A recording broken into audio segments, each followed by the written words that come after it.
5 साल का बच्चा जब स्कूल जाने लगता है उसी समय उसको पता लग जाता है कि क्या चीजें दुनिया में है जो पहले पता लगती थी 15 के आसपास की उम्र में, 13 के आसपास की उम्र में।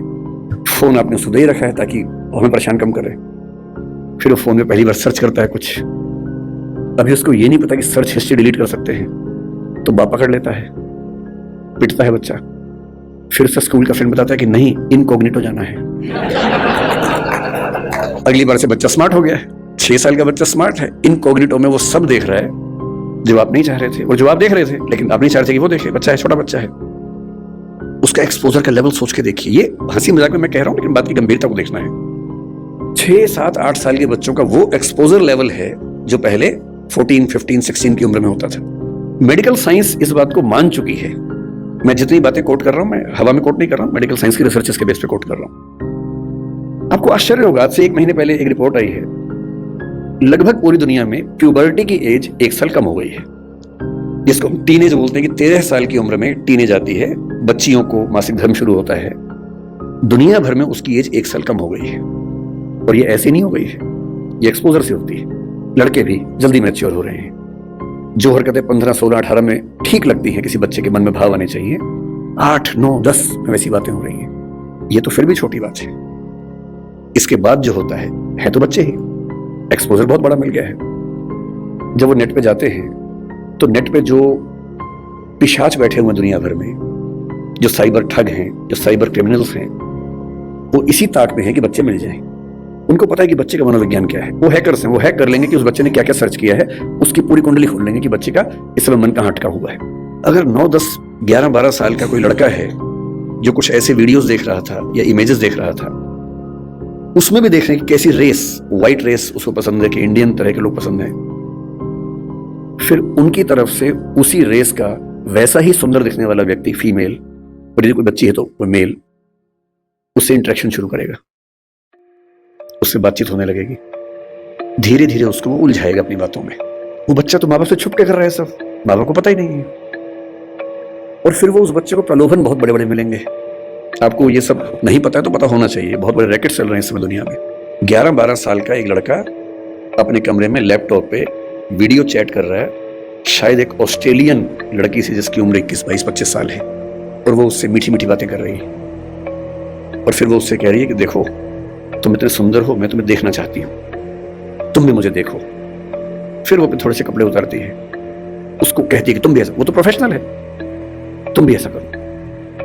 और वो बच्चा जिसको कुछ नहीं पता कि दुनिया कैसी है, वो कुछ कर बैठता है, और ये पूरा वीडियो रिकॉर्ड हो रहा है।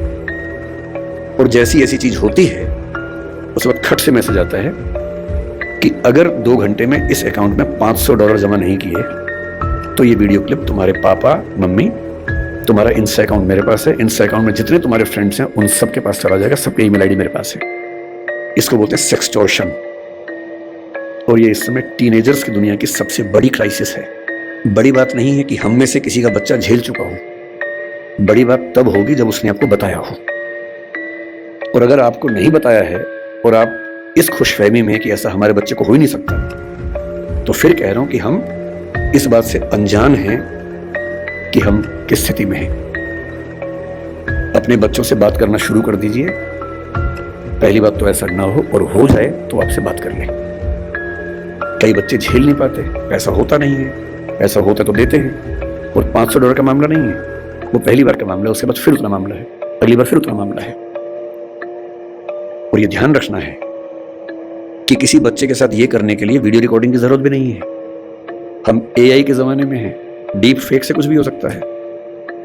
किसी आर्टिफिशियल इंटेलिजेंस जो फोटोग्राफी बेस्ड ऐप है, सिर्फ इतना उसको कहना है कि ये फोटो है, सिंपल फोटो, स्कूल की फोटो, पासपोर्ट साइज फोटो, उसको देनी है और कहना है कि इस फोटो को एक ऐसी फोटो में तब्दील कर दो कि ब्लैकमेल किया जा सके।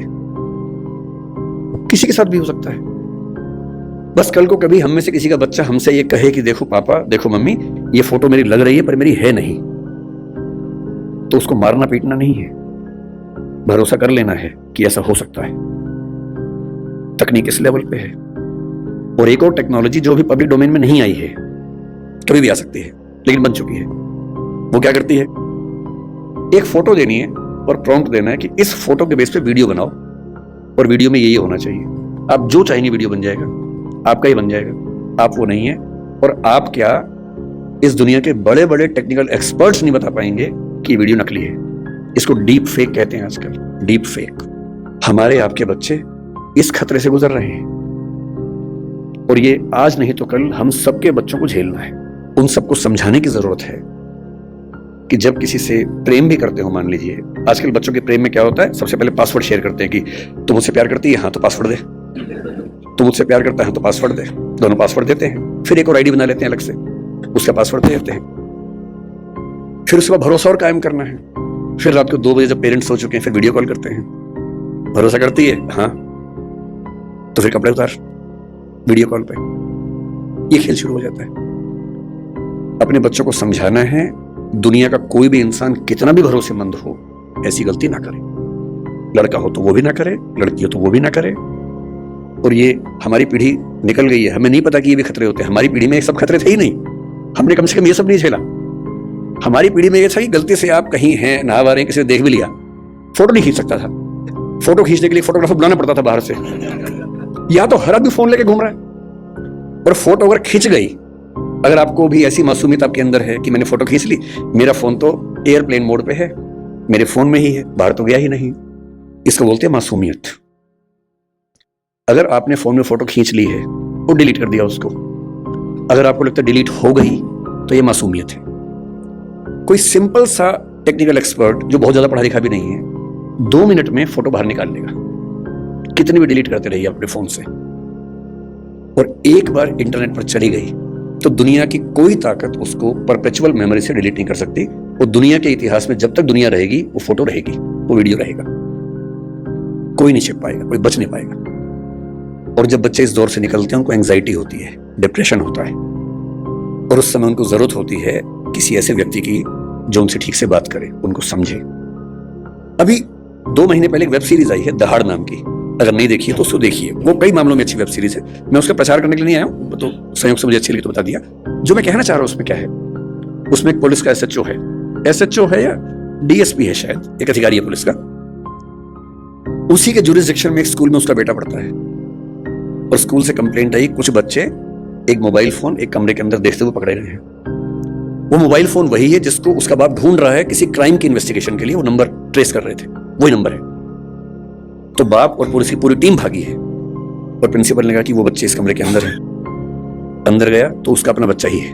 वो बच्चा क्रिमिनल नहीं है, वो तो गलती से फोन उसके पास आ गया, वो वाला जो फोन क्रिमिनल का था उसके पास आ गया। और तब वो पुलिस वाला देखता है कि उसका बच्चा और उसके 3-4 दोस्त वो सब वीडियोस देख रहे हैं जो 9-10 साल के बच्चे को नहीं देखने चाहिए थे। लेकिन उसके बाद सबसे इंटरेस्टिंग बात क्या है, घर जाके वो पुलिस ऑफिसर अपने बच्चे के साथ बैठता है, और कम से कम 2-3 मिनट का सीन है। किसी फिल्म या वेब सीरीज में 2-3 मिनट का मतलब बहुत बड़ी बात होती है।